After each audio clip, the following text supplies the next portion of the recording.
Cell trafficking, cell trafficking, cell traffic जिसको बोलते हैं। तो सेल ट्रैफिक में क्या होता है कि एक्चुअली इसमें एक सिस्टम आता है, उसको बोलते हैं जीईआरएल। जी से होता है गोल्गी, से जीआरएल सिस्टम ही बोलते हैं। आपके सिलेबस में नहीं है। गोल्गी क्या करता है कि अपने अंदर प्रोटीन का फॉर्मेशन करता है, प्रोटीन को मॉडिफाई करता है और गोल्गी देता है एंडोप्लाज्मिक रेटिकुलम। और एंडोप्लाज्मिक रेटिकुलम किसको देता है? लाइसोसोम। लाइसोसोम क्या करता है? इसको बाहर की तरफ सीक्रीट कर देता है। ये एक सिस्टम है जिस सिस्टम से ट्रैफिक चलता है सेल के अंदर, है ना? और इसी को हम लोग सेल ट्रैफिक, ठीक है? या सेल ट्रैफिकिंग, और इसी को जीआरएल सिस्टम कहा जाता है, ठीक है? ये आपस में एक दूसरे से इंटर रिलेटेड है। इसीलिए इनको हम पढ़ते हैं। पहली बात, एक साथ इनको इसलिए पढ़ते हैं, पहले इंपॉर्टेंट। तो functionally they are interconnected with each other, ठीक है? ये एक बेसिक में आपको कॉन्सेप्ट डेवलपमेंट वाली बात कर रहा हूँ, इसलिए कोई नोट करने वाली बात नहीं है, आप कॉन्सेप्चुअल चीज समझिए। एंडो मेम्ब्रेन सिस्टम इसलिए बोलते हैं, एंडो मीन्स इंटरनल और मेम्ब्रेन मीन्स मेम्ब्रेन के अंदर के जो सिस्टम्स होते हैं, और ये खुद में आपस में एक बायो मेम्ब्रेन की फोल्डिंग से बने बने हुए होते हैं, इसीलिए इसको हम एंडो मेम्ब्रेन सिस्टम कहते हैं, है ना? तो एंडो मेम्ब्रेन सिस्टम का जो सबसे पहला इसका जो मेंबर है, that is endoplasmic reticulum, ER, है ना? तो पहले मैं आपको बताता हूँ ईआर क्या होता है, इसकी फंक्शनैलिटी क्या होती है, चीजें मैं समझा देता हूँ, और फिर उसके बाद आप लोगों को नोट कराता हूँ इसके फंक्शंस क्या है, कैसे कैसे काम करते हैं। तो पहले मैं आपके साथ इसका डायग्राम शेयर।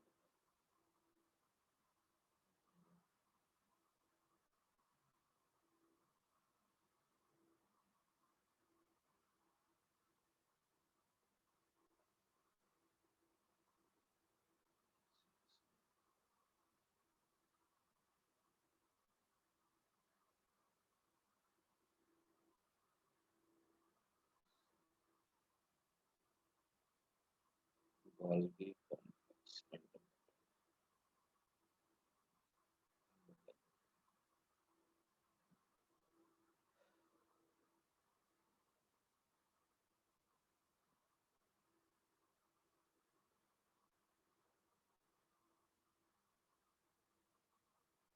देखिए, ये रहा आपका एंडोमेम्ब्रेन सिस्टम में पहला जो एंडोमेम्ब्रेन सिस्टम का पार्ट है, दैट इज गोल्गी कॉम्प्लेक्स। समझते जाइएगा एक एक करके। मैं एनसीईआरटी के ही सीक्वेंस में आपको पढ़ा रहा हूँ, जिस सीक्वेंस में एनसीईआरटी में दे रखा है। देखिए, तो यहाँ पर ये अंदर वाली जो लेयर है, ये इनर न्यूक्लियर मेम्ब्रेन है या आउटर न्यूक्लियर मेम्ब्रेन। ऐसा माना जाता है कि ये जो एंडोप्लाज्मिक रेटिकुलम है, these are the folding of outer nuclear membrane, or we can say it is the folding of nuclear envelope, है ना? इनमें से कुछ आप देख पा रहे हैं, उनको हम आरईआर कहते हैं, रफ एंडोप्लाज्मिक रेटिकुलम। तो रफ एंडोप्लाज्मिक रेटिकुलम क्या होते हैं? रफ एंडोप्लाज्मिक रेटिकुलम वो एंडोप्लाज्मिक रेटिकुलम होते हैं, एग्जांपल के तौर पे ये एक एंडोप्लाज्मिक रेटिकुलम। इस एंडोप्लाज्मिक रेटिकुलम के ऊपर, है ना, राइबोसोम जो होते हैं वो चिपके हुए होते हैं इस तरह से। तो राइबोसोम इस तरह से चिपके हुए होते हैं, जिससे इसकी सरफेस रफ हो जाती है। और ये राइबोसोम जो चिपके हुए होते हैं, यहाँ पे एक डिस्क शेप की प्रोटीन होती है, उस डिस्क शेप प्रोटीन की हेल्प से चिपके हुए होते हैं। और राइबोसोम, ऑब्वियसली आपको पता है कि राइबोसोम प्रोटीन की सिंथेसिस करते हैं। राइबोसोम प्रोटीन बना बना करके इसमें जिसकी ल्यूमेन है, मीन्स इसके बीच में जो स्पेस है, वहां पर डालते जाते हैं। और इसके अंदर जो प्रोटीन का क्या होता है, मॉडिफिकेशन हो जाता है, राइट? तो रफ एंडोप्लाज्मिक रेटिकुलम, एंडोप्लाज्मिक, अब यहाँ पर देखिए ये प्रोटीन बन जाती है। तो प्रोटीन को क्या किया जाता है, मॉडिफाई कर दिया जाता है, और मॉडिफाई करके प्रोटीन को अलग अलग डेस्टिनी में भेज दिया जाता है ना? जहां इसका फंक्शन होता है वैसे वैसे इसको भेज दिया जाता है। तो यहाँ से जाने वाली प्रोटीन अपना अलग अलग डेस्टिनी तय करती है कि उसको करना क्या है, ठीक है? और दूसरा क्या होता है, तो कुल मिलाकर के ये क्या काम करते हैं, प्रोटीन का फॉर्मेशन करते हैं। और क्या फॉर्मेशन करते हैं, उस प्रोटीन को मॉडिफाई करके एंजाइम में कन्वर्ट कर देते हैं, तो एंजाइम का भी फॉर्मेशन करते हैं। इसी तरह से ऐसे एंडोप्लाज्मिक रेटिकुलम जिनके ऊपर किसी भी तरह का राइबोसोम नहीं चिपका हुआ था, उनको एसईआर कहते हैं, क्योंकि इनकी सरफेस स्मूथ होती है। स्मूथ एंडोप्लाज्मिक रेटिकुलम क्या चीज प्रोड्यूस करते हैं? तो स्मूथ एंडोप्लाज्मिक रेटिकुलम एक तो लिपिड का फॉर्मेशन करते हैं, तो लिपिड का प्रोडक्शन करते हैं। दूसरा, स्टेरॉइड्स का। स्टेरॉइड्स क्या होते हैं? Steroids are a type of hormones, तो स्टेरॉइड्स का फॉर्मेशन करते हैं, है ना। स्टेरॉइड्स वो हार्मोन होते हैं जो ग्रोथ के लिए रिक्वायर्ड होते हैं। तो ऐसी सेल्स जिनका की फंक्शन सिक्रीशन होता है, सिक्रेटरी फंक्शन होता है, उन सेल्स के अंदर, या फिर ऐसी सेल जो हार्मोन्स का सिक्रीशन करते हैं, उनके अंदर एंडोप्लाज्मिक रेटिकुलम ज्यादा पाए जाते हैं। एग्जाम्पल के तौर पे जैसे लीवर की सेल होती है, तो उसमें ईआर के नंबर जो होते हैं वो ज्यादा होते हैं। तो सेल टू सेल वेरी कर सकते हैं, जिनका सिक्रेटरी फंक्शन होगा उनमें ज्यादा पाए जाएंगे, जिनका फंक्शन सिक्रेटरी नहीं होगा उनमें कम पाए जाएंगे। ठीक है, क्लियर है, समझ आया ईआर क्या होते हैं? ठीक है, यस सर। तो आप इसका स्क्रीनशॉट लीजिए, है ना, डायग्राम आप ड्रॉ कर लेंगे और हेडिंग डालेंगे सबसे पहले endoplasmic reticulum, ER, endoplasmic reticulum. ठीक है, स्क्रीनशॉट लीजिए। चलिए, जहां पर आपको जो फंक्शन ना समझ में आए आप बताइएगा, मैं पॉइंट वाइज आपको नोट कराता रहूं। First point, it was discovered by it was discovered by Porter. It was discovered by Porter in 1945 and Thomson and Thomson. Same year, 1945. Full stop. The term endoplasmic reticulum, the term endoplasmic reticulum was given by, दोनों ने अलग अलग किया था, separately, individually, दोनों ने एक साथ नहीं किया था, ये बात आपको बता दूं। The term endoplasmic reticulum was coined by Porter.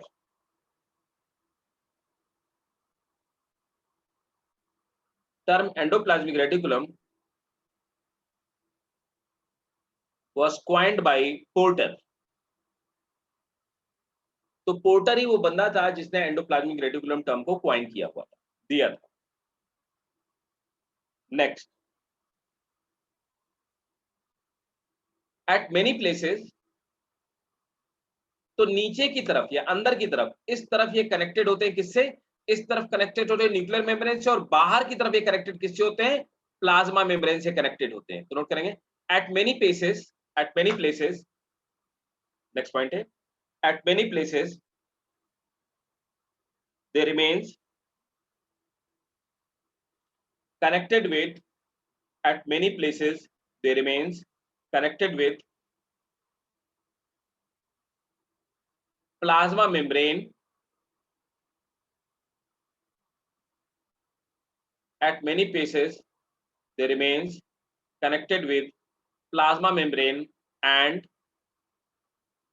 endoplasmic reticulum, plasma membrane and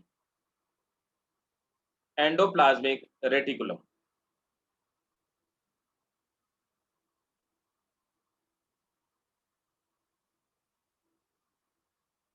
Next point,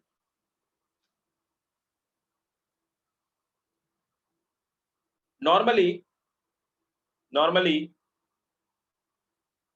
it forms, तो जितना भी एंडोमेम्ब्रेन सिस्टम है उसमें से 30 to 60% endoplasmic reticulum he cover करता है। Normally it forms 30 to 60%, normally it forms 30 to 60%, 30 to 60% of membrane system,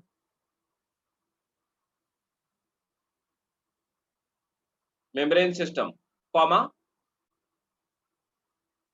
it increases the internal surface area, it increases the internal surface area 30 to, it increases the internal surface area 30 to 60%, sorry 30 to 40 time, 30 to 40 times. तो अंदर का जो surface area होता है, workable surface area जो होता है, उसको 30 to 40 टाइम ये क्या कर देते हैं, एनहांस कर देते हैं, बढ़ा देते हैं। ये इसके देखिए 3D डायग्राम है ना। नेक्स्ट पॉइंट, बहुत इंपॉर्टेंट पॉइंट है, they are absent in, star बना के लिखेगा, नीट का पॉइंट है। इसमें से एक क्वेश्चन पूछा हुआ है, they are absent in egg, they are absent in egg, mature RBC, they are absent in egg, mature RBC, embryonic cell, embryonic cell, embryonic cell, comma, prokaryote, prokaryote, obviously इसमें तो कुछ नहीं पाया जाता, etc. Next point, ER, ER develop from, ER develops from pre-existing, ER develops from pre-existing ER, comma, plasma membrane और sir mature RBC की बात बोल दिए सर, एक बार mature RBC, embryonic cells, comma, prokaryote, etc. Next point, ER may develop from, next point है, ER may develop from pre-existing ER, comma, plasma membrane और sir शुरू से बोलिएगा ये वाला point. ER may develop from pre-existing ER, pre-existing ER, plasma membrane और nuclear envelope. They may be of two types. They may be of two types. A, SER, smooth endoplasmic reticulum. अब इसको note कीजिए,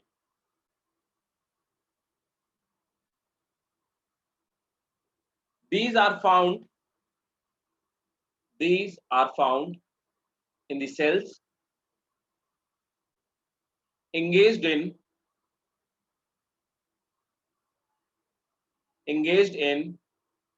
और these are found के बाद क्या है? These are found in the cells engaged in synthesis and storage of glycogen, engaged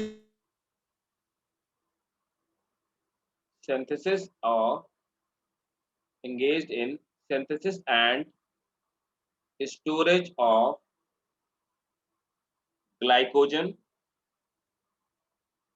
fat and sterol. Sir engagement के बाद बोल दिए दोबारा। हमारा नेट काम नहीं कर रहा है कैसे इसे, हाँ नोट करो।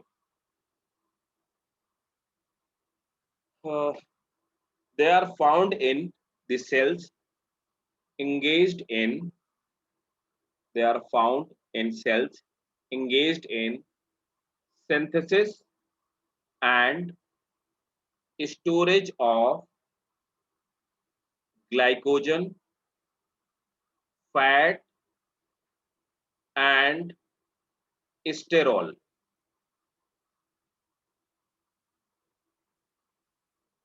Full stop.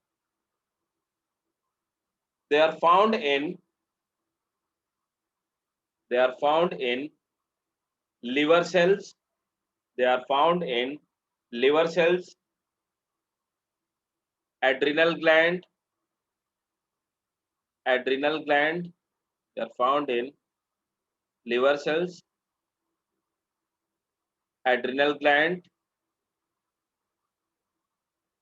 adipose cells, adipose cells का पता चल जाएगा कि क्या होती है adipose cells, etc.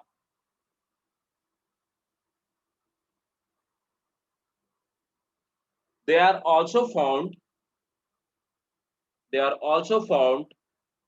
in WBC. They are also found in WBC.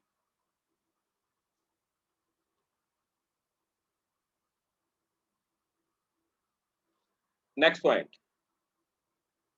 Their function is to control movement of material. Their function is to control movement of material between adjacent cells.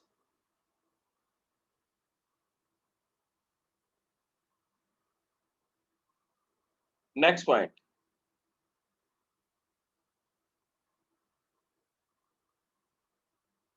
They also produces vacuoles. तो vacuoles इन्हीं से बनती है. They also produces vacuoles.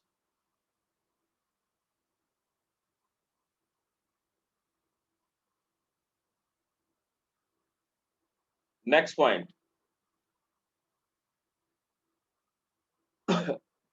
They are also involved in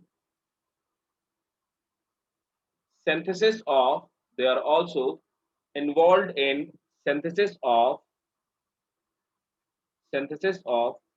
lipid and steroids.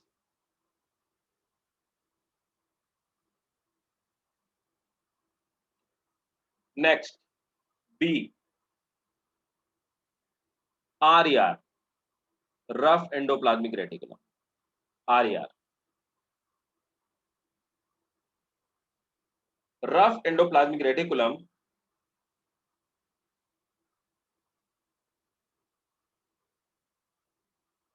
bears a fine pore.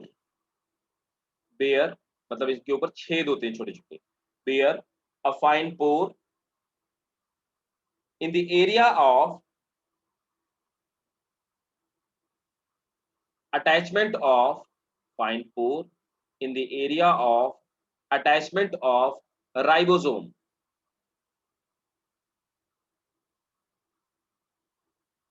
Full stop. Ribosome pass its protein. Ribosome pass its protein through this pore. Next point.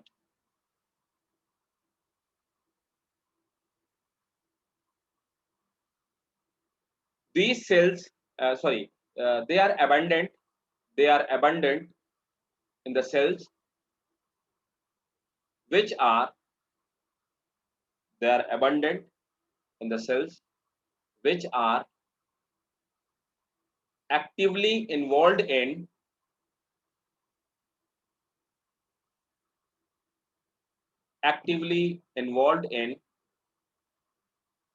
protein synthesis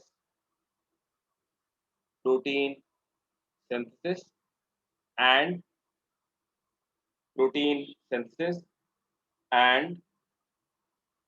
secretory activity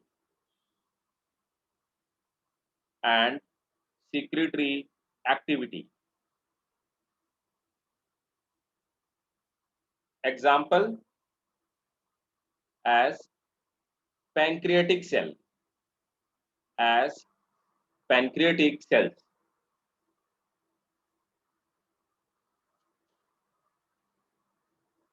Next point. They are responsible for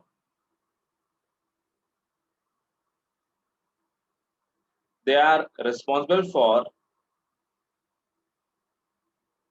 the glycogenolysis. ये question पूछा जाता है.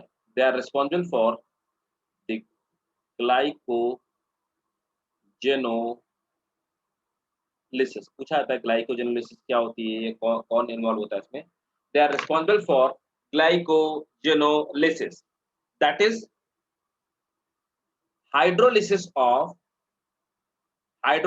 of glycogen.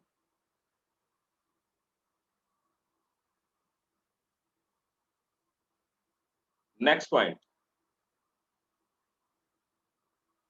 They are also involved in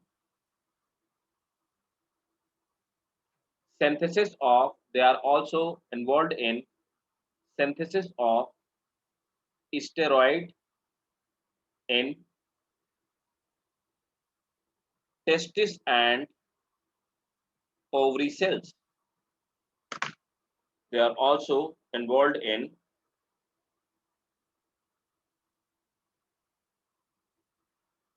synthesis of steroid and testis cell steroids in testis and ovary cells. Sir, could you please define glycogenolysis? Glycogenolysis is the process of hydrolysis of glycogen. Is the process of hydrolysis of glycogen which takes place in liver. तो glycogen का hydrolysis होता है.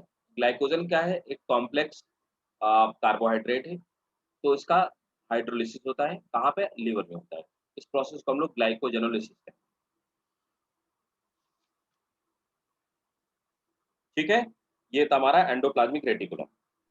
Process समझ नहीं आया है. हाँ जी sir, glycogenolysis process समझ नहीं आया है. ग्लाइकोजेनोलिसिस उसमें कुछ मतलब there nothing like difficult. Glycogenolysis का मतलब होता है, लिसिस किसी भी लिसिस टर्म का मतलब ही होता है किसी चीज का ब्रेक हो जाना. ग्लाइकोजन जानते हो क्या होता है? Glycogen sir, reserve food. कहाँ पे होता है? देखो, आप खाना खाते हो तो खाना जब भी खाते हो आप, तो कुल मिलाकर के 3 मेजर न्यूट्रिएंट है जो आपकी बॉडी में सिंप्लीफाइड फॉर्म में जाते हैं, ब्लड में आपके जाते हैं. ग्लूकोज, एमिनो एसिड्स और तीसरा हो गया लिपिड्स, ये फैटी एसिड ऑफ ग्लिसरॉल जिनको. ग्लूकोज जितनी बॉडी को चाहिए होता है बॉडी यूज कर देता है. जो एक्स्ट्रा ग्लूकोज होता है उस एक्स्ट्रा ग्लूकोज को इंसुलिन क्या करता है, ग्लूकोज को ग्लाइकोजन में कन्वर्ट कर देता है और उसको लिवर में स्टोर कर देता है. तो लिवर की सेल में ग्लाइकोजन के फॉर्म में फूड स्टोर रहता है. जब दोबारा से बॉडी को फूड की जरूरत पड़ती है, ब्लड में ग्लूकोज नहीं होता है, आदमी के शरीर में किसी भी तरह से फूड नहीं जा पा रहा होता है, उस टाइम पे बॉडी ग्लाइकोजन को फिर से ग्लूकोज में कन्वर्ट करना चाहिए. जब ग्लाइकोजन को ग्लूकोज में कन्वर्ट किया जाता है तो ग्लाइकोजन का ग्लूकोज में ब्रेक होने की प्रोसेस को ग्लाइकोजेनोलिसिस कहा जाता है. तो ग्लाइकोजेनोलिसिस क्या होती है, ग्लाइकोजन को ब्रेक करके ग्लूकोज में कन्वर्ट करने की प्रोसेस, और फिर उस ग्लूकोज को बॉडी यूज कर लेती है. This process is called glycogenolysis. और ये प्रोसेस पे हेल्प कौन करता है, आरईआर इस प्रोसेस में हेल्प. ठीक है, यस सर. अब आ जाते हैं गोल्गी ऑपरेटर्स.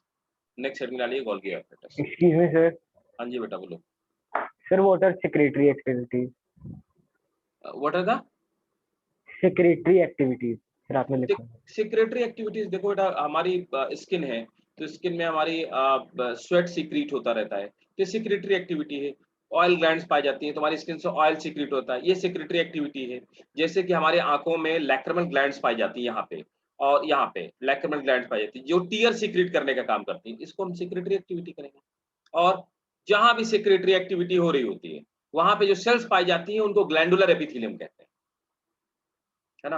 अब पढ़ेंगे टिश्यू सिस्टम में, पढ़ेंगे स्ट्रक्चर में कि ग्लैंडुलर एपिथेलियम क्या होता है. ठीक है, ओके, समझ आया?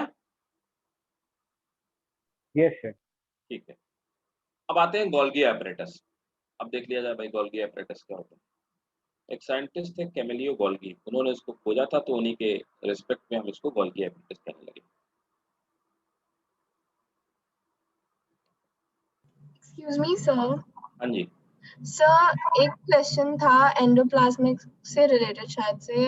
हाँ सर उसमें है कि आप becoming emotional while watching a movie, tears start rolling your cheeks, which amongst the following can best support the statement? So इसमें हम एंडोप्लाज्मिक रेटिकुलम के बारे में लिख सकते हैं या फिर गोल्गी बॉडी के बारे में? नहीं बेटा, ये जो क्वेश्चन एग्जैक्टली है, ये क्वेश्चन है इसका अभी रिसेंटली पूछा गया आपके आपके क्या एग्जाम में पूछा गया क्या?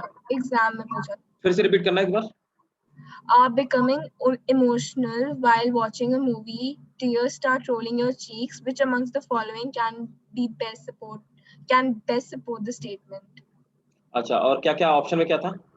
इसमें Golgi bodies are in relaxed phase, Golgi bodies are in very active phase, Golgi bodies are pinching of the vesicles being very active, and last है endoplasmic reticulum हाँ। in very active phase. ये क्या बोलते हैं, ये होगा third वाला होगा, थर्ड वाला गोल्गी गोल्गी ऑपरेट, ये vesicles pinching of. These are pinching of vesicles. Actually secretion जब होता है ना, तो पूरा जीआरएल सिस्टम एक साथ काम करता है, अकेले एंडोप्लाज्मिक रेटिकुलम कुछ नहीं करता। एंडोप्लाज्मिक रेटिकुलम अपने पैकेट्स को देता है इसको गोल्गी को, और गोल्गी क्या करता है, उसको बाहर बस्ट करता है ना। तो इन वेसाइकल के बस्ट होने से ही सिक्रीशन होता है। एक्चुअली ये प्रोसेस ऐसे होती है ना। हालांकि मैं आपको बता दूं, ये जो क्वेश्चन दिया गया है, ये क्वेश्चन एक्चुअली सेल बायोलॉजी से रिलेटेड नहीं है। ये क्वेश्चन होना चाहिए ये आपका जो एंडोक्राइन सिस्टम है ना, जो केमिकल कोऑर्डिनेशन करके एक अलग से दे रखा है, उसको हम लोग एंडोक्राइन सिस्टम बोलते हैं। तो वो एंडोक्राइन सिस्टम का है, और इमोशंस को कंट्रोल करने के लिए जो हार्मोन्स होते हैं, वो हमारे ये काम एड्रेनालिन करता है, एड्रेनालिन नॉर एड्रेनालिन वगैरह करते हैं। यस सर, मैं इससे कंफ्यूज, जैसे आपने बोला भी कि वो आंखों के नीचे, मुझे लगा कि इसमें एंडोप्लाज्मिक रेटिकुलम। एंडोप्लाज्मिक रेटिकुलम हर सिक्रीशन को कंट्रोल तो करते हैं, लेकिन वो डायरेक्टली सिक्रीशन में पार्टिसिपेट, वो डायरेक्ट खुद में सिक्रीट नहीं करते हैं, समझे? तो खुद में जो डायरेक्टली सिक्रीट करेगा वो गोल्गी करेगा। अभी बताता हूँ कैसे करता है वो। आप देखो, नेक्स्ट है गोल्गी एपरेटस।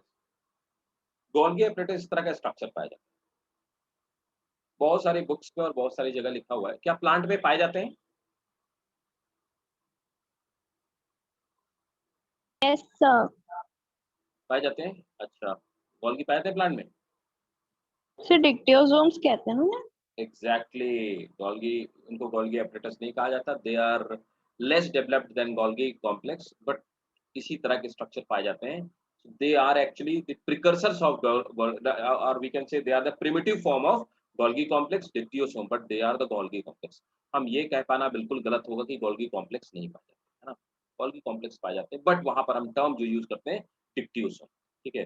तो गोल्गी एपरेटस बोलो, गोल्गी कॉम्प्लेक्स बोलो, या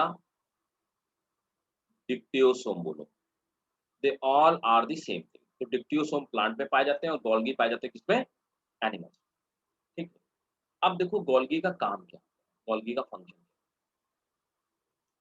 गोल्गी का फंक्शन क्या होता है? गोल्गी ये अकेला एक ऐसा ऑर्गेनेली है ना, तो इसको कैमिलियो गोल्गी ने खोजा था, वो मैं लिखवा दूंगा। ये अकेला एक ऐसा ऑर्गेनेली है जिसके की दो पोल्स होते हैं, है ना। अब देखो, ट्रांस फेज जो होता है ना, ये वाला जो फेज होता है ट्रांस फेज ना, तो ये कहाँ पे होता है? ये होता है towards plasma membrane, towards plasma membrane. और जो सिस फेज होता है, ये होता है टुवर्ड्स न्यूक्लियस। हमेशा यही इसकी पोलरिटी होगी। तो ये एक अकेला ऐसा ऑर्गेनेली है जो अपनी पोलरिटी मेंटेन, इसके पोल मेंटेन है ना। तो इसके पोल, ये मतलब ये न्यूक्लियस वाला पोल हो गया, और ये प्लाज्मा मेम्ब्रेन वाला पोल हो गया। तो इसकी पोलरिटी हमेशा मेंटेन होती है, हमेशा इस स्टैंड में, इस स्ट्रक्चर में पाया जाएगा, इसी स्टेट में पाया जाएगा। तो ये पहला एक अकेला ऐसा ऑर्गेन जो हमेशा पोलर रहता है। बाकियों किसी की पोलरिटी फिक्स नहीं होती, सब उल्टे पुल्टे होते रहते हैं, घूमते रहते हैं, साइटोप्लाज्मिक स्ट्रीमिंग की वजह से। अब यहाँ पर क्या होता है, ये वाला जो इसका फेज है, इसको हम सिक्रेटरी वेसाइकल्स कहते हैं, है ना। और ये इनकमिंग ट्रांसपोर्ट वेसाइकल्स, ये वेसाइकल आती कहाँ? तो सिस फेज से जो होती हैं, है ना। तो यहाँ पे वेसाइकल आती हैं, ये वेसाइकिल कहाँ से आ रही है? ये जो वेसाइकिल आ रही है ये आ रही है कहाँ से? एंडोप्लाज्मिक रेटिकुलम से। तो एंडोप्लाज्मिक रेटिकुलम से प्रोटीन इन वेसाइकिल्स में भरकर यहाँ पर आ रही है। सिस फेज से प्रोटीन एंटर करती है, ये वेसाइकिल इसके अंदर से पास होती है, पास होते होते इनमें मॉडिफिकेशन होने लगता है, मॉडिफाई की जाती है, मॉडिफाई होने के बाद यहाँ पर आकर के छोटी छोटी वेसाइकिल पिंच आउट हो जाती है, समझ में आया? ये पिंचिंग ऑफ हो जाती है, ठीक है? तो न्यूली फॉर्मिंग वेसाइकिल, तो यहाँ पर न्यू फॉर्म्ड वेसाइकिल बन जाती है, इसीलिए इनको हम लोग क्या बोलते हैं? इनको हम सिक्रेटरी वेसाइकिल्स बोलते हैं। तो न्यूली फॉर्म्ड वेसाइकिल या सिक्रेटरी जो वेसाइकिल्स होती हैं, इनमें से हर वेसाइकिल अलग अलग टाइप की वेसाइकिल होती है। कुछ वेसाइकिल का फेट क्या होता है? कुछ वेसाइकिल का फेट होता है कि वो वेसाइकिल बाहर जाकर के बस्ट हो जाती है ना? तो ये क्या बन जाती है जो बाहर जाके बस्ट हो जाती है? ये एंजाइम का फंक्शन करती है। तो ये एंजाइम सीक्रेट करने का काम करती है। इस तरह से एंजाइम का सीक्रेशन होता है। कुछ वेसाइकिल्स ऐसी होती है सीक्रेटरी वेसाइकिल, तो एक वेसाइकिल ऐसी हो गई जो बस्ट हो गई, है ना? एंजाइम बन गई जाकर के। दूसरी वेसाइकिल ऐसी होती हैं जो जाकर के प्लाज्मा मेम्ब्रेन में फ्यूज़ हो जाती हैं। दे फ्यूजेस विद प्लाज्मा मेम्ब्रेन, है ना? Fuse with plasma membrane. जब प्लाज्मा मेम्ब्रेन में फ्यूज हो जाती हैं तो क्या करती हैं? प्रोवाइड प्रोटीन, उसको प्रोटीन प्रोवाइड करने का काम करती हैं, प्रोवाइड प्रोटीन।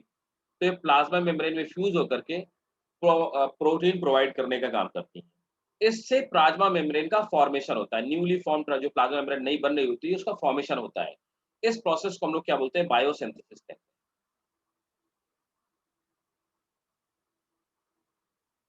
तो ये बायोसिंथेसिस में हेल्प करती हैं। कुछ ऐसी वेसाइकिल होती हैं जो प्लाज्मा मेम्ब्रेन के अंदर ही रह जाती हैं। ये जो तीसरे टाइप वाली वेसाइकिल होती है प्लाज्मा मेम्ब्रेन मतलब प्रोटोप्लाज्म के अंदर ही रह जाती हैं। इन वेसाइकिल्स को हम क्या कहते हैं? तो बी कैटेगरी वाली वेसाइकिल ये हो गई, और सी कैटेगरी वाली जो वेसाइकिल हो गई इनको हम लोग क्या बोलते हैं? इनको हम लाइसोसोम कहते हैं। तो कुल मिलाकर के लाइसोसोम का भी फॉर्मेशन यही करता है। तो बायोसिंथेसिस में हेल्प करता है, एंजाइम फॉर्मेशन में हेल्प करता है, और क्या करता है? लाइसोसोम बनाने में भी हेल्प करता है। So that was all about the Golgi complex और डिफ्यूजन। समझ आया? यस ठीक है, तो चलो नोट करना स्टार्ट करो, इसका स्क्रीनशॉट लीजिए और नोट करना स्टार्ट कीजिए।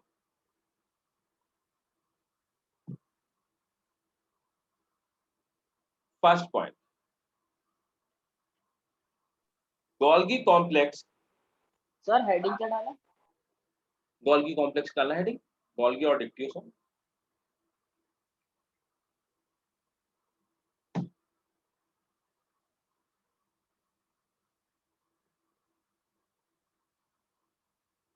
The Golgi complex are also known as dictyosome in plant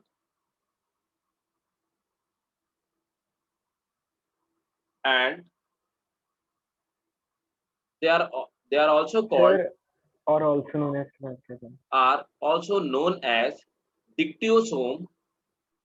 Golgi complex are also known as dictyosome in plant. Full stop. They are also called Dalton complex. They are also called Dalton complex. Full stop.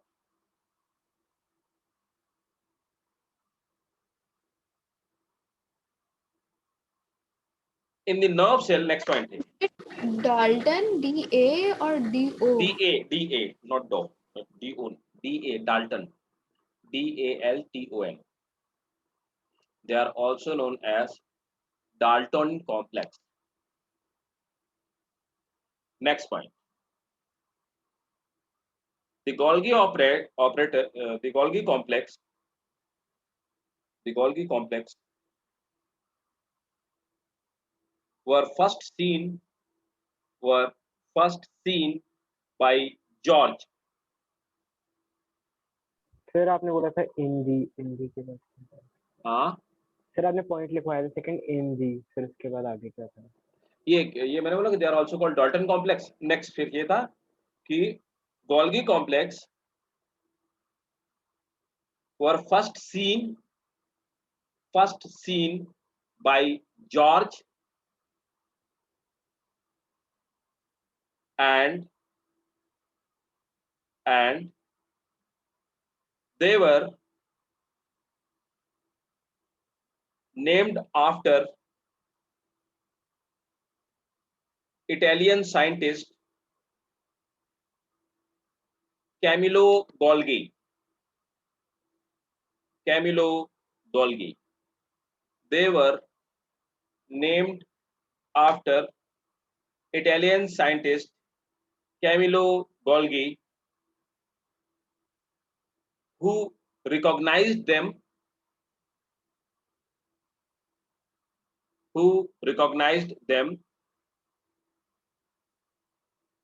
near nucleus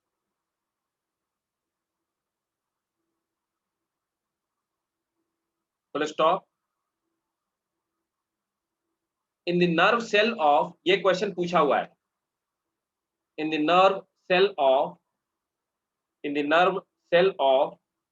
brain owl, in the nerve cell of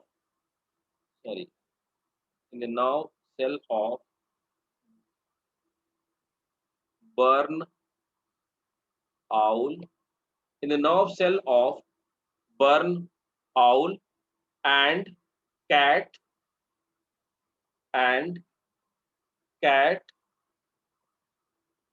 by means of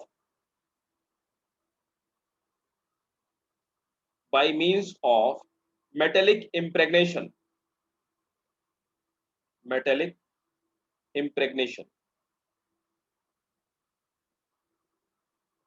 तो कैमेलियो Golgi ने burn owl और cat की nerve cell में metallic इम्प्रेग्नेशन process के through इनको locate किया था। Next point. Excuse me sir. हाँ जी सर, गोल्गी ऑपरेटर्स और गोल्गी कॉम्प्लेक्स एक ही बात है ना? एक ही चीज है, गोल्गी ऑपरेटर्स, गोल्गी कॉम्प्लेक्स, है ना, सब एक ही बात है। सर, और अगर एग्जाम में क्वेश्चन आता है नीट में कि हु डिस्कवर्ड गोल्गी ऑपरेटर्स और गोल्गी कॉम्प्लेक्स, तो हम सर जॉर्ज का ऑप्शन पिक करेंगे। Camillo Golgi first seen by George, है ना, जॉर्ज ने देखा था सबसे पहले, लेकिन जॉर्ज ने इसको रिकॉग्नाइज नहीं किया, नेम्ड नहीं किया, है ना, डिस्क्राइब नहीं किया जॉर्ज ने। कैमेलियो गोल्गी ने इनको रिकॉग्नाइज किया, प्रूव किया और दिखाया लोगों को, ठीक है। और ये नीट में पूछा हुआ क्वेश्चन है कि कैमेलियो गोल्गी ने गोल्गी ऑपरेटर्स को किसमें खोजा था? ब्रेन आउल की नर्व सेल, उसका आंसर था, nerve cell of brain owl, ये आंसर था। मेटालिक इम्प्रेग्नेशन क्या होता है? मेटेलिक इम्प्रेग्नेशन देखो, ये थोड़ा सा ज्यादा हो गया। एक्चुअली क्या है कि सेल बायोलॉजी में कोई भी चीज होती है ना, तो उसको हम लोग क्या करते हैं कि पहले फ्रीज फ्रैक्चरिंग करते हैं। फ्रीज फ्रैक्चरिंग क्या करती है, उसको बहुत ज़्यादा फ्रीज कर देते हैं सेल को, तो सेल फ्रीज हो जाती है। सेल को फ्रीज होने के बाद फिर उसको एक माइक्रो ब्लेड्स होते हैं, उन माइक्रो ब्लेड्स उनको काटा जाता है ना। तो प्लेटिनम के या टंगस्टन के बने हुए माइक्रो ब्लेड्स होते हैं, उनसे काटा जाता है। उनसे कट करने के बाद फिर इनको ये जो भी ऑर्गेनली एक्सपोज हो जाते हैं, तो उनके ऊपर एक मेटल की लेयर चढ़ा दी जाती है, पतली सी मेटल की लेयर, जैसे कोई परत जमा दी जाती है, और बाद में उस परत को निकाल लेते हैं, उस लेयर को निकाल लेते हैं, तो जो ऑर्गेनली होते हैं उसी के साथ चिपके हुए चले आते हैं। इसको बोलते हैं मेटेलिक इम्प्रेग्नेशन। Okay sir. लेकिन ये मास्टर में सेल बायोलॉजी जो स्पेशलाइजेशन करते हैं, उनको इतना डिटेल में पढ़ाया जाता है। सर इसका क्या एडवांटेज होता है? इसका सर मेटल की जो आप कहते कि शीट चढ़ा देते हैं, क्योंकि इनको और किसी प्रोसेस से निकाला नहीं जा सकता ना। ऐसा कोई आपके पास फॉर्सेप इतना फाइन फॉर्सेप आपके पास नहीं है, इवन रोबोटिक्स में भी इतना नहीं है जिससे इनको निकाला जा सके। नैनो टेक्नोलॉजी इनको निकालने का काम नहीं कर सकती। नैनो टेक्नोलॉजी ऐसी चीज बना तो सकती है, लेकिन इनको निकालने का काम नहीं कर सकती। तो आपके पास कोई दूसरी प्रोसेस ही नहीं जिससे इनको अलग किया जा सके। मीन्स आप ऐसा नहीं कर सकते कि आपने न्यूक्लियस को सेल कितनी छोटी होती है, न्यूक्लियस को काट करके अगर आप सोचो कि सेल को काट करके बीच से न्यूक्लियस निकाल लिया जाए, दैट इज नॉट पॉसिबल, है ना। इसके लिए हम लोगों को यही प्रोसेस यूज करनी पड़ती है, मैकेनिक इम्प्रेग्नेशन। और सेल को डिसेक्शन करने के लिए फ्रीज फ्रैक्चरिंग एक प्रोसेस होती है, उसको हम लोग यूज करते हैं, ठीक है। तो आगे चलते हैं फिर। हाँ तो सर उसका स्ट्रक्चर और शेप जानने के लिए, हाँ सर उसका स्ट्रक्चर और शेप जानने के लिए, बिल्कुल, उसको स्टडी करने के लिए हमें काटना पड़ेगा, उसको बाहर निकालने के लिए स्ट्रक्चर, उसके कंपोनेंट को निकालने के लिए हमें बहुत सारे काम करने पड़ते हैं। कुछ चीज़ों को हम लोग सेंट्रीफ्यूगेशन प्रोसेस से निकाल लेते हैं, ठीक है, नेक्स्ट पे आ जाइए। नेक्स्ट है in plant cell Golgi operators in plant cells, Golgi operators are made up of a number of unconnected unit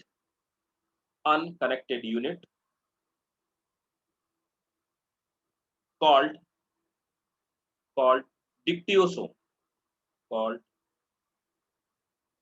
dictyosome. So please repeat this for me. In plant cells, Golgi operators are made up of unconnected unit called dictyosome. तो देखो यहाँ पर ये छोटी छोटी unit है, जैसे macaroni, छोटा मैक्रोनी से बड़ा, उससे बड़ा, उससे बड़ा, इनको हम लोग सिस्टरनेई कहते हैं, है ना। और सिस्टरनेई के बीच में जगह है, इस स्पेस को, इस जगह को अपन ल्यूमेन कहते हैं, है ना। और जहाँ पे ये वेसाइकल्स आ रही होती है, ट्रांसपोर्टिंग वेसाइकल, इसको सिस फेज हो गया। और जहाँ से वेसाइकल बन करके निकल रिलीज हो रही होती है, उसको हम लोग ट्रांसफेज कहते हैं, है ना। और इसी को हम लोग फॉर्मिंग फेज भी कहते हैं, है ना, फॉर्मिंग फेज। ठीक है, ट्रांसफेज को ही फॉर्मिंग फेज कहा जाता है, क्योंकि यहाँ पे वेसाइकल फॉर्म हो रही होती है, बन रही होती है। Next point, the shape and size of Golgi complex are not fixed. The shape and size of Golgi complex are not fixed. Next point, they are made up of 4 to 8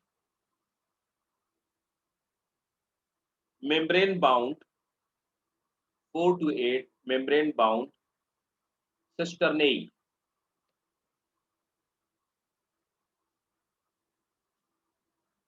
Next point,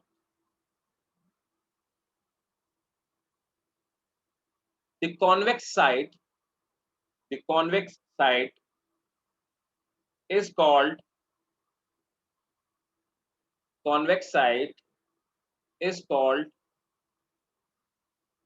cis phase. Sir क्या? Convex side is called cis phase, and concave side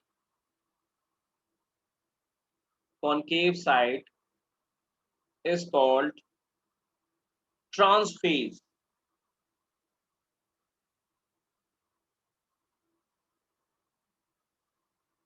Next point,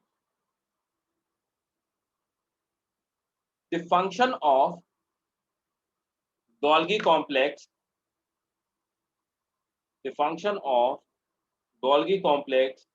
is packaging of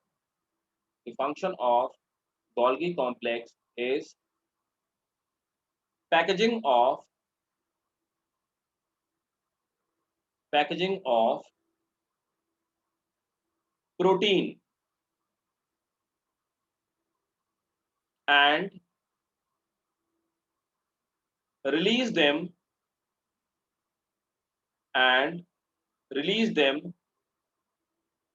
out of the cell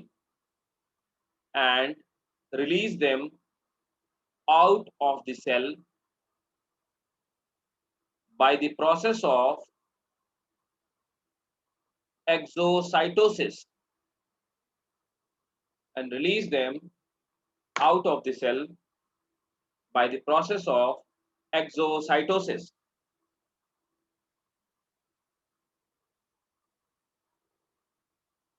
Next point,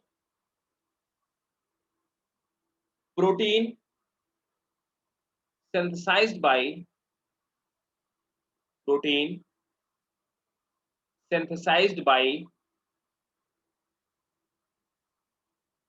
rough endoplasmic reticulum, RER, protein synthesized by RER and lipid synthesized by protein synthesized by RER and lipid synthesized by SER reaches to cisternae, reaches to cisternae। तो protein कहां पहुंचा? सिस्टरनेई के पास। कहां से आया? RER से। मैं आपको थोड़ी देर पहले बता रहा था। लिपिड कहां से आया? स्मूथ एंडोप्लाज्मिक रेटिकुलम से। कहां पहुंचा? गोल्गी के पास पहुंचा। कहां पहुंचा? सिस्टरनेई पर। सिस्टरनेई क्या करती है? सिस्टरनेई क्या करती है? इनमें शुगर ऐड कर देती है ना? शुगर ऐड करने का काम करती है। और ये क्या करेगी? प्रोटीन को किसमें कन्वर्ट कर देगी? तो प्रोटीन को कन्वर्ट कर देगी ग्लाइको प्रोटीन में। ग्लाइको माने क्या होता है? शुगर। और लिपिड को किसमें कन्वर्ट कर देगी? ग्लाइकोलिपिड। ठीक है, तो नोट कर लो। देख, सिस्टरनेई कंबाइन। सर एक बार और बता दीजिए। आरईआर से प्रोटीन आता है और एसईआर से लिपिड आता है। लिपिड और प्रोटीन एंटर करते हैं गोल्गी के अंदर और गोल्गी में शुगर ऐड कर देती है, कार्बोहाइड्रेट। ये प्रोटीन को कन्वर्ट कर देते हैं ग्लाइकोप्रोटीन में और लिपिड को कन्वर्ट कर देते हैं ग्लाइकोलिपिड। ठीक है, तो नोट करेंगे। Cisternae combine the carbohydrate and form glycoprotein and glycolipid।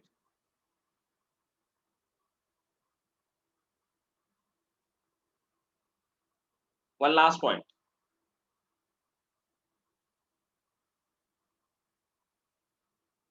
production of hormones, production of hormone inside the glands, production of hormone inside the glands are mediated through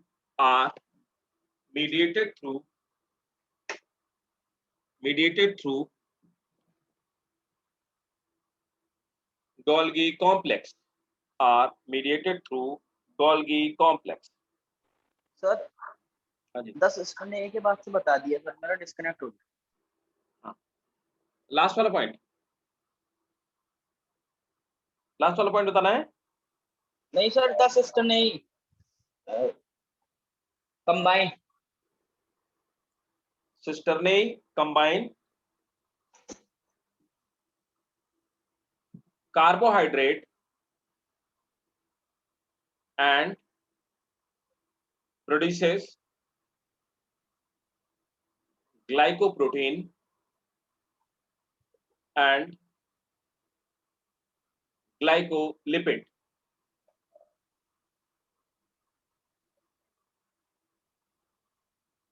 ठीक है, ओके। और हाँ, एक और चीज जो मैंने आपको बताया था, formation of lysosome takes place through formation of lysosome takes place through Golgi complex। ठीक है, तो ये थे हमारे गोल्गी कॉम्प्लेक्स। समझ आया भाई सबको? Yes sir. नेक्स्ट हेडिंग है lysosome.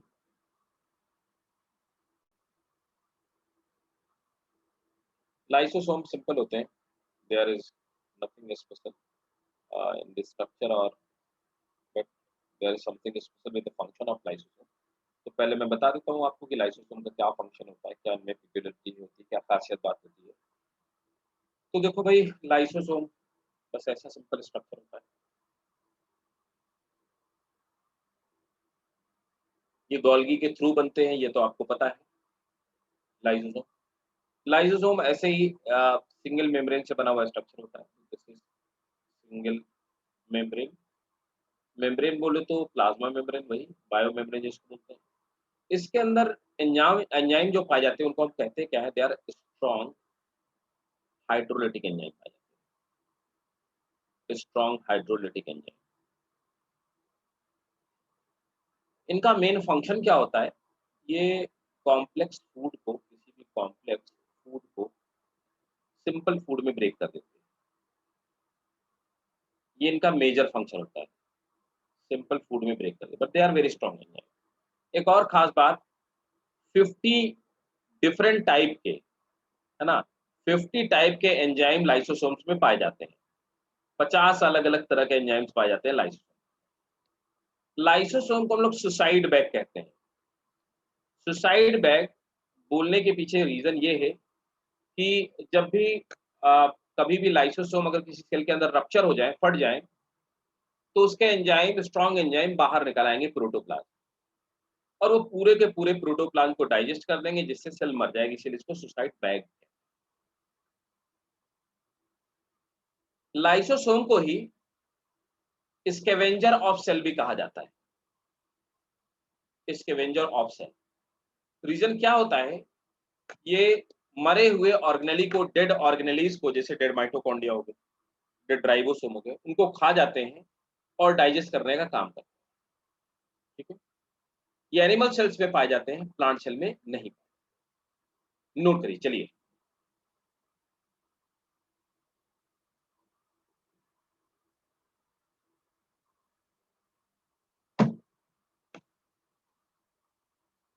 Lysosomes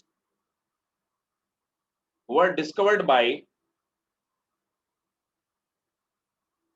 Belgian scientist Christian D. Douay. Christian D. Douay. Lysosome discovered by Belgian scientist Christian D. Douay. Next, they are single membrane structure and contain a strong hydrolytic enzyme. They are single membrane structure and contain strong hydrolytic enzyme. Next point.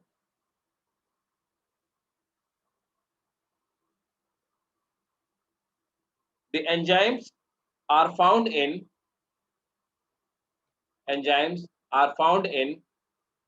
the form of semi crystalline granules. Enzymes are found in the form of semi crystalline granules.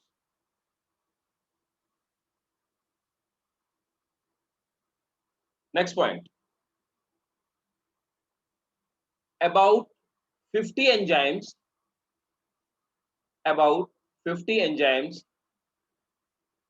have been recorded to occur in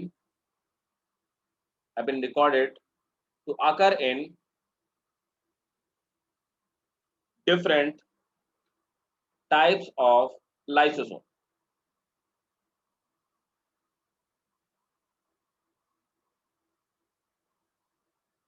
Next point. The pH value of enzyme, important है, the pH value of enzyme between 4 to 5.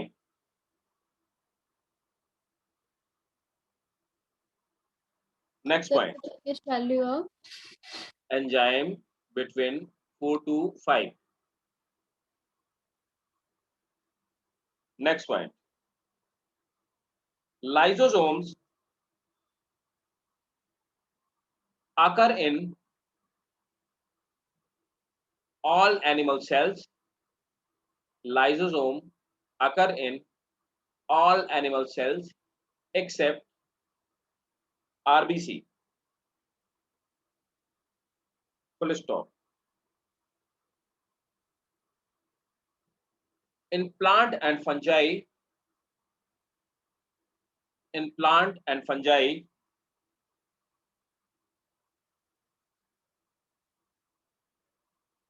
their function is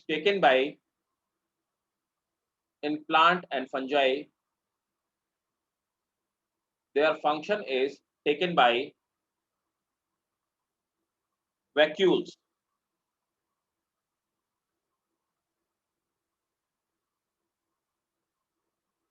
In animal cell,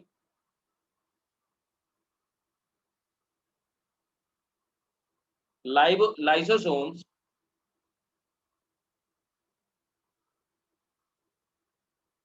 are abundant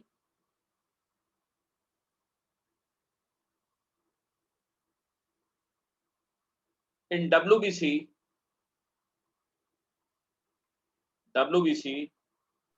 Sir, in animal cells, lysosomes का क्या था?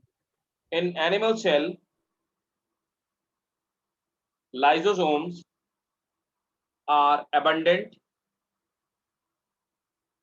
in WBC and Kupffer cell.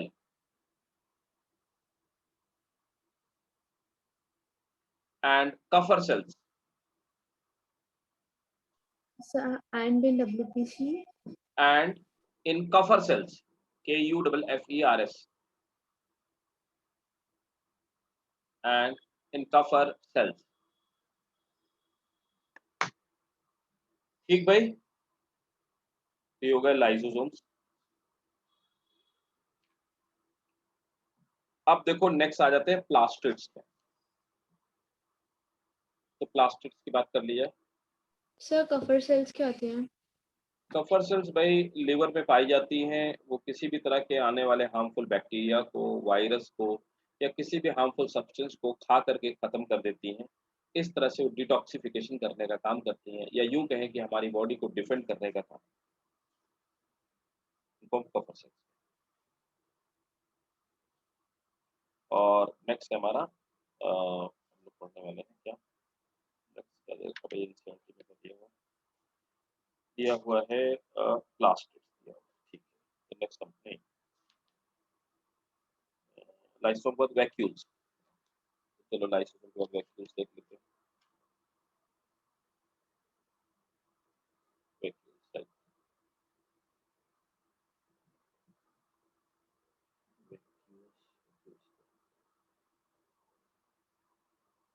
Vacuoles तो मतलब ऐसे कोई diagram होता नहीं, मैं खुद ही बना के बता देता हूँ.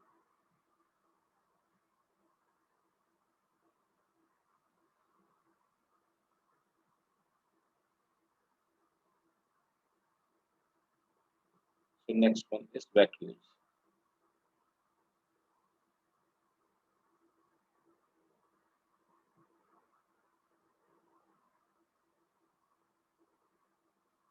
ये इस तरह की सेल होती है और सेल के अंदर ये न्यूक्लियस होती है.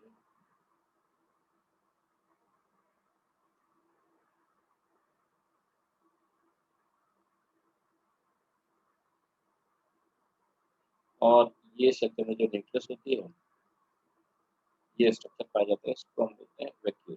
बड़ा सा स्ट्रक्चर, सेंट्रल वैक्यूल या वैक्यूल इसको बोलते हैं. वैक्यूल की जो बाहर की मेम्ब्रेन होती है, इसको हम लोग बोलते हैं टोनोप्लास्ट मेम्ब्रेन. इसका नाम जरूर याद रखिए. और इसके अंदर जो मटेरियल भरा होता है उसको सेल सैप कहा जाता है. इस सेल सैप में 90% पार्ट जो होता है दैट इज वाटर, और बाकी का जो 10% होता है दिस इज मिनरल, और या फिर जो फ्लावर्स में पाए जाने वाले कलर होते हैं, कलर या डाई होते हैं, वो होते हैं. तो ये कलर पाए जाते हैं. This is the structure and function of vacuum. ठीक है। और इस तरह से अलग अलग वैक्यूल, हालांकि प्लांट में ही वैक्यूल्स पाई जाती है। एनिमल्स में वैक्यूल माइन्यूट या नॉन फंक्शनल होती है, प्लांट में फंक्शनल होती है। ठीक है, ये टर्जिट रहती है, मतलब इनके अंदर वाटर भरा हुआ होता है, तो सेल टाइट रहती है, सेल स्ट्रक्चर मेंटेन करने का काम करती है, वगैरह वगैरह। ठीक है, चलिए नोट करिए।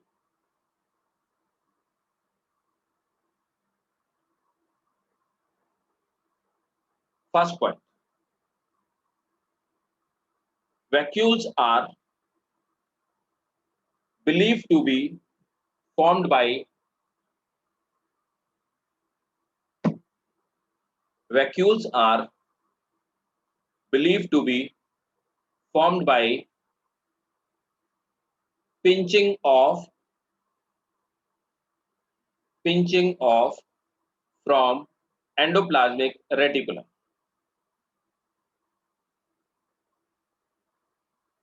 So pinching off. Pinching of from endoplasmic reticulum, ER. Next point, they are surrounded by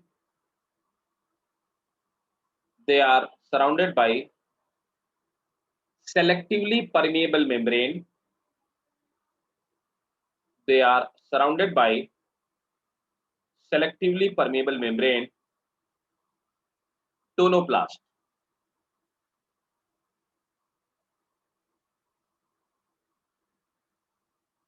Next point, a number of small sap vacuole, number of small sap vacuoles occur in animal cell. Number of sap vacuoles occur in animal cell and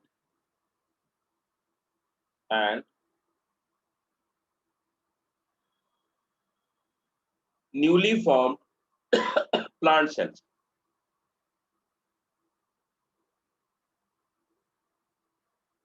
Next point, Sir, animal cell and newly formed plant cells. Full stop. In mature plant cell, a small vacuole fuse to form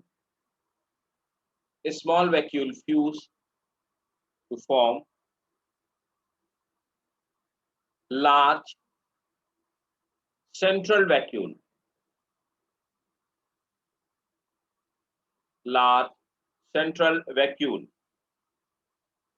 Which occupy 90% area,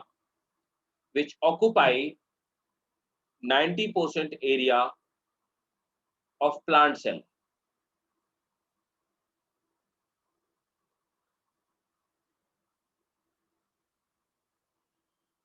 It contain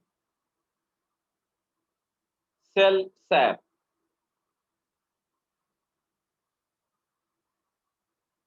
Full stop. Next point, cell sap is made up of water, salt, sugar, amino acid, waste product, pigment, etc.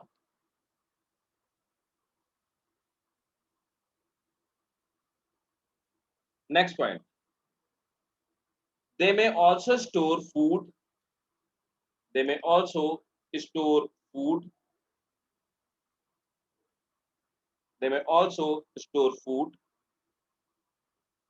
And we call them we call them food vacuole.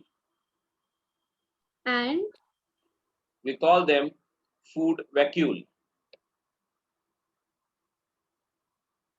हमने देखा था कि कुछ contractile vacuole पाई जाती थी, paramecium में हमने देखा था, यूग्लिना में हमने देखा था. They are also type of vacuoles, right? Note करेंगे. Contractile vacuole, contractile vacuole. Contractile vacuole occur in some protistans.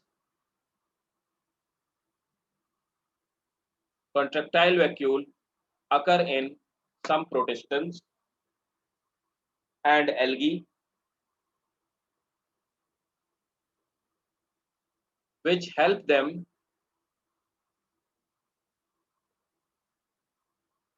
to maintain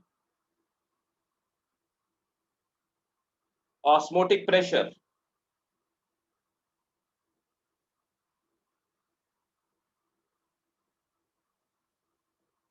Next point.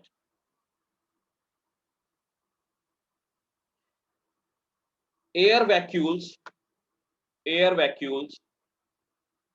are found in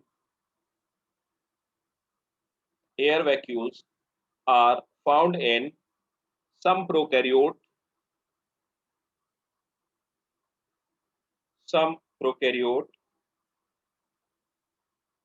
which help them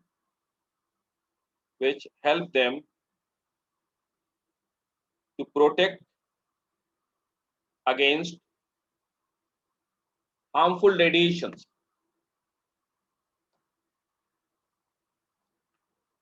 तो ये थे हमारी वैक्यूल्स. तो वैक्यूल नॉर्मली सेंट्रल वैक्यूल हो गई, फिर हम इसको कॉन्ट्रेक्टाइल वैक्यूल कहते हैं प्रोटोजोआ में, और एयर वैक्यूल्स भी पाई जाती है एनिमल्स में, सॉरी प्रोटोजोआ में. नेक्स्ट आती है sir next head. Contractile vacuole किसे कहते हैं? ठीक है, क्या पूछ रहे हैं? कॉन्ट्रेक्टाइल वैक्यूल को थोड़ा सा एक्सप्लेन कर दीजिए. कॉन्ट्रेक्टाइल वैक्यूल इस तरह के वैक्यूल पैरामीशियम में पाया जाता है. आप पैरामीशियम का डायग्राम जैसे देखेंगे तो ये पैरामीशियम हो गया, और पैरामीशियम में यहाँ पे तो टेम्परेरी फूड वैक्यूल का फॉर्मेशन होता है, और यहाँ पर इस तरह की एक वैक्यूल पाई जाती है, इसको कॉन्ट्रेक्टाइल वैक्यूल कहते हैं. कॉन्ट्रेक्टाइल वैक्यूल क्या कहता है? पैरामीशियम जब पानी ये इसकी बॉडी के अंदर कभी भी ज़्यादा पानी इकट्ठा हो जाता है, वाटर एक्यूमुलेट हो जाता है, या एक्सक्रीटरी प्रोडक्ट एक्यूमुलेट हो जाता है, तो ये इस कॉन्ट्रेक्टाइल वैक्यूल के, ये इसके रेडिएटिंग कैनाल, इनकी हेल्प से इनको बॉडी के बाहर निकाल देता है, जिसकी वजह से बॉडी के जो ऑस्मोसिस होती है, उसको ऑस्मोटिक प्रेशर उसको मेंटेन रखते हैं. इस प्रोसेस को ऑस्मो रेगुलेशन कहा जाता है. तो ये ऑस्मो रेगुलेशन को कंट्रोल करने का, तो बॉडी के अंदर ऑस्मोटिक प्रेशर जो होता है वो मेंटेन है. ज़्यादा पानी जाने से बॉडी के अंदर का फ्लूइड डाइल्यूट हो सकता है, तो इसलिए, या ज़्यादा वेस्ट इकट्ठा होने से ज़्यादा कंसंट्रेट हो सकता है. तो ये बाहर के वाटर में और अंदर की बॉडी के अंदर दोनों में बैलेंस बनाए रखने के लिए ऑस्मोटिक प्रेशर कंट्रोल होना बहुत जरूरी है. उसको कंट्रोल करने का काम करते हैं, इस प्रोसेस को ऑस्मो रेगुलेशन कहते हैं. और ये जो स्ट्रक्चर आपको दिखाई दे रहा है, इसी को contractile vacuole. Clear? Yes sir. अब देखो भाई, आते हैं माइटोकॉन्ड्रिया.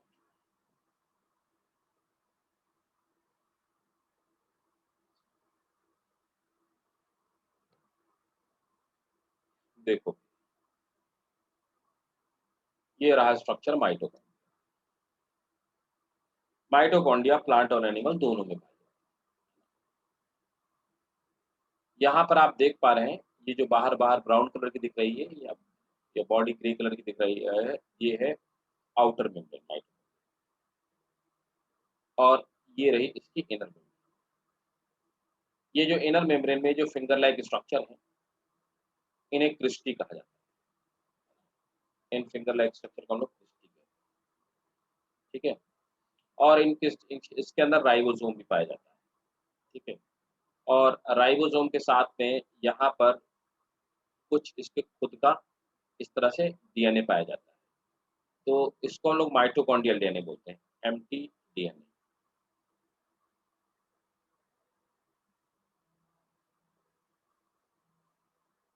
माइटोकॉन्ड्रियल डीएनए कहा जाता है। तो माइटोकॉन्ड्रियल डीएनए है और इसमें खुद के राइबोसोम्स पाए जाते हैं जो प्रोटीन सिंथेसिस में हेल्प करते हैं, ठीक है। और यहाँ पर ये जो क्रिस्टी है, तो क्रिस्टी में आपको थोड़ा सा और डिटेल में दिखाता हूँ।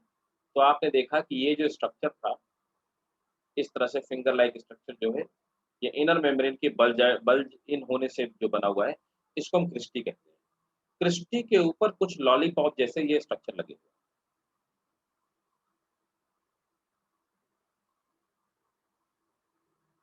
इन स्ट्रक्चर्स को हम क्या बोलते हैं, तो बता सकता है? इन्हें ऑक्सीजोम्स कहा जाता है। They are called oxysomes. ये ऑक्सीजोम जो होते हैं, ये दो चीज से मिलकर बने। ये जो नीचे वाला हिस्सा है इसको हम F0 कहते हैं और आगे वाला जो हिस्सा होता है इसको F1 कहते हैं। तो F1 और F0 पार्टिकल से मिलकर बने होते हैं। ऑक्सीजोम का ये जो ऊपर वाला हिस्सा है, F1 वाला हिस्सा होता है, यहीं पर ADP से ATP का फॉर्मेशन होता है। तो यहाँ पे ATP का फॉर्मेशन होता है, ATP। तो यहाँ पे ATP बनती है जिससे कि एनर्जी पैदा होती है। राइट, समझ आया? यस। माइटोकॉन्ड्रिया को जो डीएनए होता है, ये अकेला डीएनए होता है। This is single and circular. ये सिंगल होता है और सर्कुलर होता है, ठीक है। राइट, इसका स्क्रीनशॉट लीजिए या बना लीजिए, जैसा भी आपको सही लगे, और इसको नोट कर लेते हैं।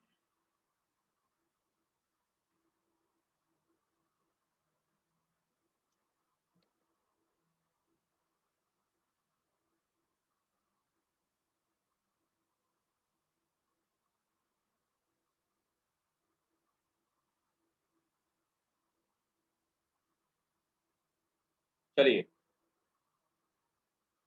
माइटोकॉन्ड्रिया वर डिस्कवर्ड बाय, क्या था, कोलिकर ने। Mitochondria was discovered by Kolliker, comma, and the name mitochondria was given by C. Benda, and the name mitochondria was given by C. Benda.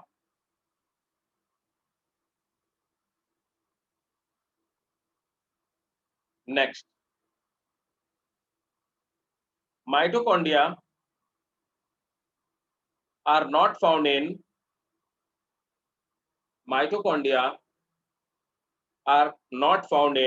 prokaryote and anaerobic eukaryote. बताओ कौन होता है, मैं बता चुका हूं आपको।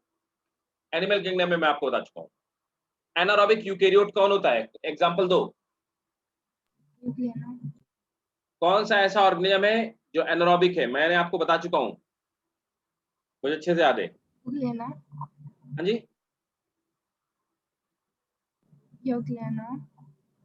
नहीं मुझे सुना नहीं दिया, क्या क्या नाम बताया? Sir east. ईस्ट, हाँ बिल्कुल बात सही है, ईस्ट भी होता है। एनिमल में बताओ कौन सा होता है, एनिमल में बताओ। ईस्ट तो फंगस हो गया, लेकिन आंसर सही है, ईस्ट भी उसका आंसर होगा। कौन सा एनिमल है जो एनारोब होता है? Sir Ascaris. नहीं, टीनिया सोलियम, याद आया? प्लैटिहेल्मिन्थेस में मैंने बताया था, टीनिया सोलियम। टेपवर्म एनारोब है, ठीक है। चलिए नोट कीजिए। Next, mitochondria are the site for, sir एक बार स्टार्टिंग से बता दीजिए। Mitochondria not found in prokaryotes and anaerobic eukaryotes. Next point, mitochondria are most abundant in the cilia and flagella cells, most abundant in cilia and flagella cells, where energy is required in high amount.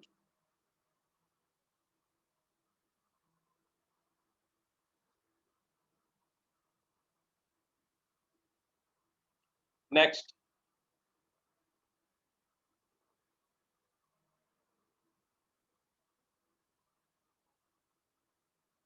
mitochondria, the inner membrane of mitochondria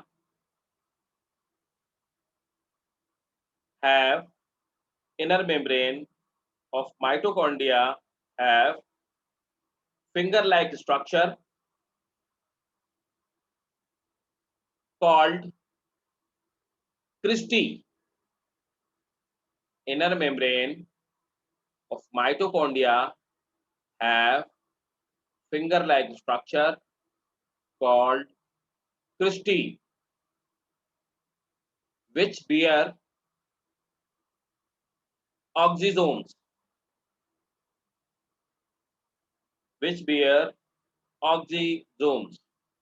Full stop. Next point.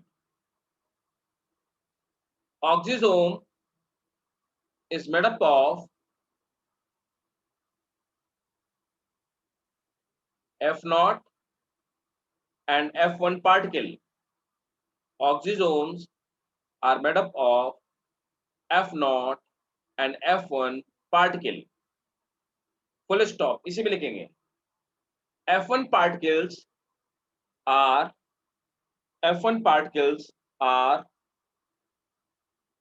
the site of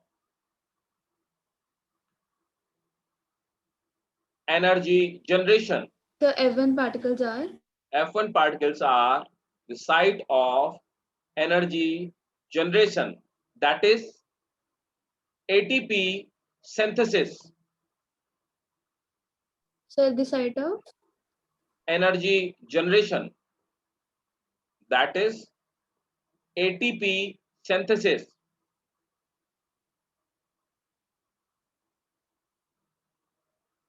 Next point. Mitochondria have its own DNA. Excuse me, sir. हाँ जी. Sir, F1 ये हो गया, F0 क्या है? F0 मतलब F0 ये लिखा हुआ ना, ये है ना, ये बेस वाला F0 कहते हैं, इसको F1 कहते हैं.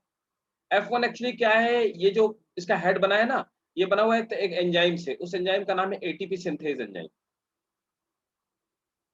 वो क्या काम करता है, एटीपी सिंथेसिस के प्रोसेस को कैटलाइज करने का. तो ये पीछे वाला जो बेस है, ये वाला, ये जो चौकोर इसको F0 कहते हैं, ऊपर वाले के F1 कहते हैं. सर उसमें कुछ नहीं बनता. किसमें? नीचे बेस में? यस. नहीं, यहाँ से इलेक्ट्रॉन ट्रांसपोर्ट चेन चलती है. आगे जब मैं आपको पढ़ाऊंगा ना क्रेब साइकिल, टीसीए साइकिल, तो आपको ज्यादा क्लियर हो जाएगा, आपको समझ में आएगा कि पूरे का फंक्शन क्या होता है, सबका पार्ट फंक्शन बताऊंगा. Okay sir. ठीक है, फिजियोलॉजी बताऊंगा, प्लांट फिजियोलॉजी में. तो राइट, तो mitochondria have its own DNA which is single and circular. It matches with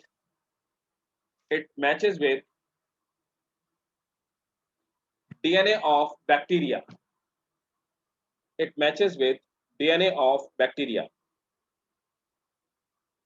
ठीक है, so that's it for the day. और नेक्स्ट क्लास में हम लोग माइटोकॉन्ड्रिया के ऑनवर्ड मतलब प्लास्टिड से स्टार्ट करेंगे. नेक्स्ट हेडिंग आप प्लास्टिड डाल लीजिए, यहाँ से स्टार्ट करेंगे हम लोग. ठीक है, तो पढ़िएगा घर जाकर के. मिलते हैं नेक्स्ट क्लास में. राइट, चलो, see you guys, bye all of you. thank you sir. Welcome बेटा. Thank you sir. वेलकम बेटा, welcome. Bye bye, take care.